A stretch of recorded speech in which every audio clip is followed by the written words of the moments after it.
સચ્ચિદાનંદરૂપાય વિષ્ણુપત્યાદિતવે તાપત્રય વિનાશાય શ્રી કૃષ્ણાય વયમ નમઃ.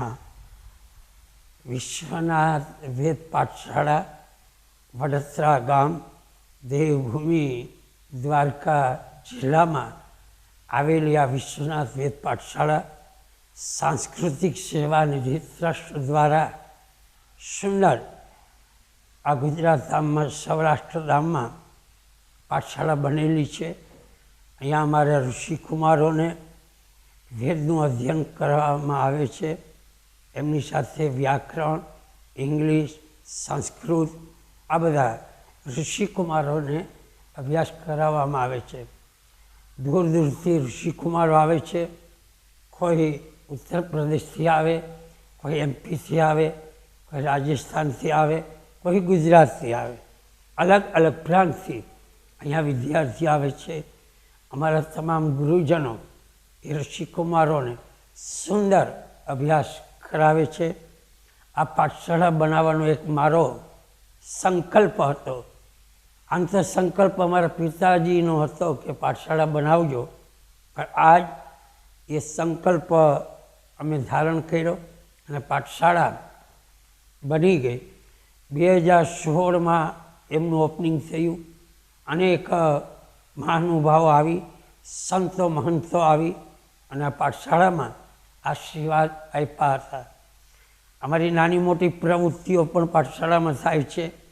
ઋષિકુમારો સંસ્કૃત ભણે એના માટે તો છે જ, પણ એની સાથે યાત્રાળુ પગપાળા જે ચાલીને જાય છે એમના માટે અહીંયા ભોજનની વ્યવસ્થા કરાવવામાં આવે છે. એના માટે દવાઓ પણ અમે અહીંયા આપીએ છીએ. સારા ડૉક્ટરો આવી સુવિધાઓ આપે છે. એની સાથે ગૌશાળામાં ગૌ માતાઓની પણ સેવા થાય છે. જ્યારે આ પાઠશાળાનો પૂજ્યભાઈ શ્રીએ એવું કીધું હતું કે આ રસ્તે જાય એમને દ્વારકાધીશ મળે. ભાઈજીના અમને હૃદયપૂર્વકના આશીર્વાદ મળે છે. એના આશીર્વાદથી જ અમારી પાઠશાળા સુંદર ચાલે છે. આ પાઠશાળામાં અમારે મહર્ષિ સાંદીપની ઉજ્જૈન એમના સહયોગથી અને તમામ ભગવદીઓના સહયોગથી આ પાઠશાળા ચાલે છે. નાની મોટી વસ્તુઓ જે બનાવેલી છે, પછી મંદિર હોય, યજ્ઞશાળા હોય, યાત્રિક નિવાસ માટે ડૂમ મંડપ હોય, અતિથિ ભવન હોય, ઋષિકુમારોનું આવાસ હોય, ભોજનાલય, પાઠશાળા, કાર્યાલય, ગૌશાળા આ બધી વ્યવસ્થા અહીંયા કરેલી છે. અને સહયોગ તમારો હોય તો આ બધું બને. એકલા બાપજી આટા મારે, બાપજી ચક્ર મારે કંઈ ન થાય. પણ જે આ તમારા બધાનો, અમારા એવા દાતાઓનો સહયોગ છે કે દાતાઓના સહયોગથી આ બધું બની ગયું છે. સુંદર સુવિધાઓ ચાલે છે. દાતાઓને એક જ વાત કહીશ કે જે આપ અહીંયા આપો છો એ મારી પૂર્ણ દેખરેખ, એક પણ રૂપિયો ખોટે રસ્તે ન જાય, એનો સદુપયોગ થાય એ મારી શુભકામના છે. અને દાતાઓ પણ બહુ સહયોગ આપે. ક્યારે મારે હાથ લાંબો કરવો પડ્યો નથી, કારણ કે અમુક મોટી વ્યક્તિ હોય એ સંકેતમાં સમજી જાય, એને કહેવાનું ના હોય. તો એવા અમારા દાતાઓ બધા છે કે બસ આ પ્રવૃત્તિ જોઈ અને પોતાની લક્ષ્મી, પોતાના હાથ પવિત્ર કરે છે. તો ખૂબ ખૂબ યજમાનો અને મારા હૃદયપૂર્વકના તમામ દાતાઓને આશીર્વાદ આપું છું. આ ડૂમ મંડપ બનાવવાનો હતો યાત્રિકો માટે. ત્યારે અમારે નાના મોટા પ્રોગ્રામ હોય, ગુરુ પૂર્ણિમાનો પ્રોગ્રામ હોય, યાત્રાળુઓ માટે પ્રોગ્રામ હોય, ત્યારે મંડપ બનાવવા પડતા. પણ એવા અમારે સુંદર યજમાન મનોજભાઈ, એમને બંને માણસોએ બંને નક્કી કર્યું, બાપજી આપ બનાવો, કાંઈ વાંધો નહીં. ઠાકોરજી બેઠા અને એમને મનોમન નક્કી કર્યું. ને આજે આ ડૂમ મંડપનું કામ ચાલુ છે. 2-3 મહિનામાં પૂર્ણ થઈ જશે. પણ આજે યાત્રાળુઓ માટે સુવિધા થઈ ગઈ છે.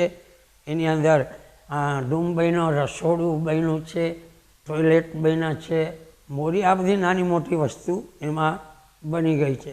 એ પરિવારને હું હૃદયપૂર્વકના આશીર્વાદ આપું છું.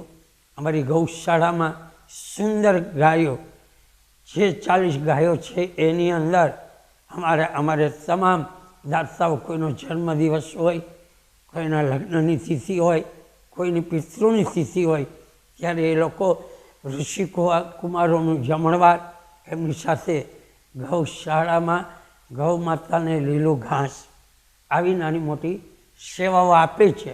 અને આપતા રહેજો. હું એટલા માટે કહું, ગૌ માતાનું પુણ્ય બધાને મળે. અને ઋષિ કુમારો એક બ્રાહ્મણને અમારા મુંબઈ જેવા સિટીમાં જમાડવા હોય તો ન મળી શકે, તો અહીંયા 40 ઋષિ કુમારો અને એ બ્રહ્મચારી વેદનું અધ્યયન કરનારા એવા ઋષિ કુમારો અહીંયા પ્રસાદ લે છે. પિતૃને અમૃત શાંતિ મળે. તો મારી હૃદયની ભાવના છે આ શુભ કાર્યમાં આપ જે સહયોગ આપો છો એમને હું મારા હૃદયપૂર્વકના આશીર્વાદ આપું છું. અમારી પાઠશાળાની અંદર એક ઋષિ કુમારો આવે એ પથ્થર બનીને આવે છે, પણ એનું ઘડતર, એમની મહેનત અમારે પ્રધાનાચાર્ય વિજયજી પાઠક, એમની સાથે રાકેશજી ગુરુજી, અમારે પ્રવીણભાઈ ગુરુજી, અમારે પાંડેજી ગુરુજી અને પરેશ ગુરુજી એક વેદનું અધ્યયન કરાવે છે, વ્યાકરણનું અધ્યયન કરાવે છે, ઇંગ્લિશનું અધ્યયન કરાવે છે, સામવેદનું અધ્યયન કરાવે. આવા સુંદર આ ઋષિ કુમારોને જે મૂર્તિ બનાવે એમાં સાચો સહયોગ હોય તો અમારા ગુરુજનોનો છે. હું ગુરુજનોને ખૂબ ખૂબ હૃદયપૂર્વક વંદન કરું છું કે તમારો જે પુરુષાર્થ છે, તમારી જે મહેનત છે, અને મારું એક જ કહેવું છે કે આ ઋષિ કુમારો આપણા સૌરાષ્ટ્ર ભૂમિમાં તો છે જ, પણ આખા ભારતમાં તમારી મહેનત સફળ થાય અને ઋષિ કુમારો નામ કમાય એવી હું આપને પ્રાર્થના કરું છું. ગુરુજનોને તમારું છે, તમારે દીપાવાનું છે. એમની સાથે મારા 2 નાનકા દીકરાઓ આપ બધા જાણો છો, હરેશ અને નરેશ. મારી ભાગવત આવે એ બધું અહીંયા આવે છે, તમને ખબર છે. પણ જ્યારે મને એ તકલીફમાં આવું તો હરેશને નરેશની બેયની મહેનત એ ભાગવતના માધ્યમથી મને પણ કહે, બાપજી ચિંતા નહીં કરતા, અમે 2 બેઠા છીએ. તો એ બંનેનો ટેકો છે. આજે દેશ વિદેશમાં ભાગવત ગુંજે અને ભાગવતના માધ્યમથી કંઈ પણ સેવા આવે ને એ આ પાઠશાળામાં ઋષિકુમારોને અર્પણ થાય. અને એની અંદર આ ગૌ માતા અને ઋષિકુમારોની સેવા. રામશ્યામની જોડી બધા જાણો છો આપ. અનેક પ્રાંતમાં આવે, એક ગામનું નામ લો, એક રાજ્યનું નામ લો તો એ બહુ મોટું થઈ જાય. પણ એ અનેક પ્રાંતમાં ભાગવતના માધ્યમથી, એના સહયોગથી આ પાઠશાળા બનેલી છે. અને તમારા બધાનો યજમાનોનો ટેકો છે. બસ એક જ હું પ્રાર્થના કરું કે આવા કાર્યની અંદર આપ ટેકો આપતા રહેજો. પૂજ્ય ભાઈજીનું વચન છે, બાપજી એકલા શું કરી શકે, પણ તમે બધા મનથી, દિલથી આ બધો જે સહયોગ આપો છો તો અવિચળ પાઠશાળા ચાલુ રહે. મારી એક જ ભાવના છે કે આ પાઠશાળા આપણે બનાવેલું છે, એ બનાવ્યા પછી ચલાવવા માટે આ બધું તમારા ટેકાની જીવનમાં જરૂર હોય છે.